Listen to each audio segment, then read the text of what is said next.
My name is Molly. I'm 32 and married to Justin, who is 35 and works in an office. I work from home as a freelance fashion designer. My work was a bit up and down at first, but then I got a big project with a great paycheck. With that money, Justin and I moved into a fancy high-rise apartment. Since I wanted to live in such a nice place, I agreed to cover the rent myself. Justin was really happy about the new apartment, and I thought our future looked bright, but then something unexpected happened. One day, Justin brought his 65-year-old mother, Betty, to our apartment. Her husband had died 3 years ago, and she had been living alone since then. Hi, Molly. Hi, Betty. It's been a while. What's up? Well, she wants to move in with us, Justin said awkwardly. Why? To my surprise, Justin explained that Betty's house was old and falling apart. She didn't have much money and needed a temporary place to stay. Oh, I see. I understood but wasn't thrilled. I thought of our apartment as our cozy space, and since I didn't know Betty well, she felt like a stranger. I was hesitant about having her move in. Her house is in bad shape. I'll help her find a new place soon. Justin begged me to agree. Okay. I agreed, thinking it would be for a short time. Betty moved in a month later. Thank you so much for letting me stay in this amazing apartment. No problem. Make yourself at home. I greeted her with a polite smile, though it felt forced. Sorry to ask right away, but could I borrow some money? Huh? Money? After Betty had just settled into her room, she asked me for a loan. I was surprised by how direct she was. Yes, I've been seeing the doctor a lot lately, and it's been expensive. I just need a little help, please. How much do you need? About $300 for now. Considering her age and possible health issues, I understood that medical expenses might be high. Okay, I took $650 from my purse and gave it to her. Later, Justin asked me for advice, and I felt uneasy, wondering if it had something to do with Betty. You know, we should get a new car. I was so surprised I nearly fell off my chair. What do you mean? We bought a car just 2 years ago. But it's too small. We need a bigger one. I didn't see why size mattered. The car was fine for the two of us, or three, if we included Betty. Why did the size matter so much? I mean, my mom doesn't like it. Why? I don't understand. I didn't understand why Betty was complaining about a car that wasn't even hers. She wants a fancier car, like a Mercedes. Huh? I was completely confused. What a ridiculous idea. We can't afford a car like that. Who has the money to buy a new car just because someone doesn't like the old one? Does Betty even have a driver's license? I'm not buying an expensive car. Tell her no. I quickly turned down the idea. I couldn't see why Betty cared about the car.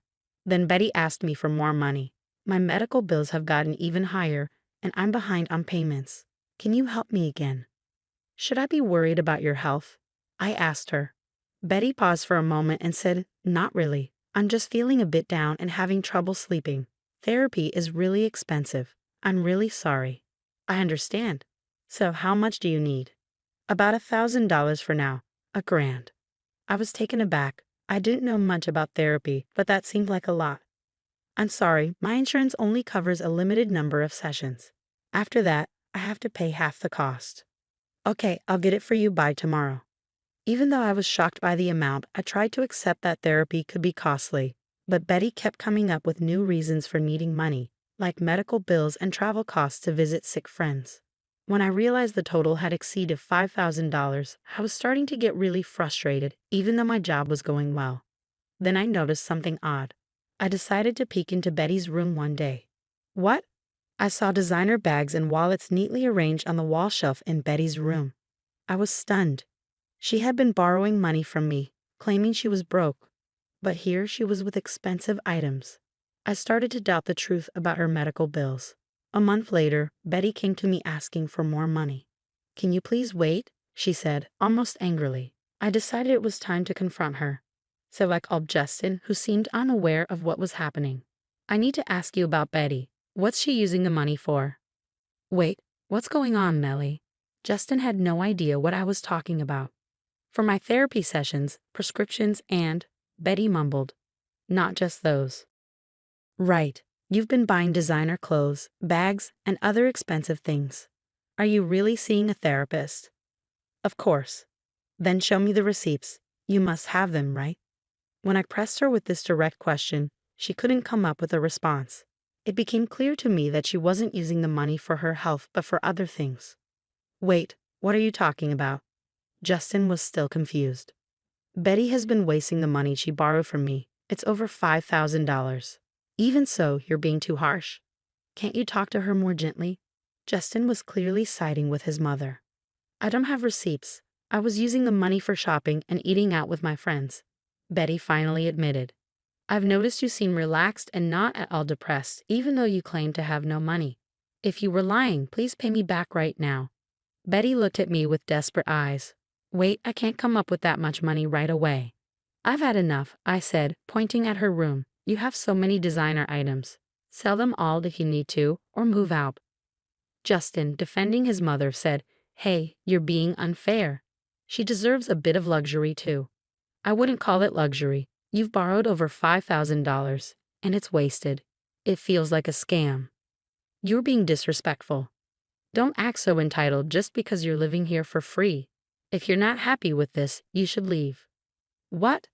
That's nonsense. I was furious, almost ready to explode. I glared at him with intense anger. Did I say anything wrong? You're the one who brought Betty here. You just stay at home and do nothing. Who do you think made it possible for you to live in this nice apartment? I yelled, You're so arrogant, it's infuriating. Get out now. He was enraged. Fine, don't regret this. I grabbed only the essentials and left the apartment. I quickly found a new place to live. As a remote worker, I could work from anywhere. I wasn't fixed on living in a high-rise as long as I had a comfortable home. What's next? I decided I wouldn't return to the old place. I had been paying the rent myself, and I doubted Justin would be able to afford it on his own. My income was much higher than his. I went to see a realtor who had helped me before. It's becoming really hard to pay the rent due to personal reasons. I could afford it, but I lied on purpose. I'm sorry to hear that. What would you like to do? I asked him for a favor. One day, while I was working, I got a call from Justin. What's up? What do you mean? What? What have you done? He told me the lease was canceled and that I needed to move out. Yes, I asked the property agent to end the lease. I don't live there anymore, so why should I keep paying the rent? Don't you understand that? But my mom and I still live there. That's ridiculous. I was stunned and sighed in frustration. I don't live there, so why should I keep paying for the apartment? If you're having trouble, talk to your mom. Maybe she can sell some of her things to get money. I said it with a touch of sarcasm. Shut up. You were the one who wanted to live in a high-rise. If you don't want to move, why don't you just take over the lease yourself? Wait, I guess you can afford it with your salary. He seemed frustrated and couldn't come up with a better response. You should be able to manage a smaller place, so deal with it and move in with your mom. Are you crazy? My mom has already spent the money from selling her house, and I don't have any savings. How am I supposed to find a new place? That's not my problem. I was surprised he had no savings, especially since he'd been relying on my income. I realized how irresponsible both he and his mother had been. You brought this on yourself. Figure it out from now on.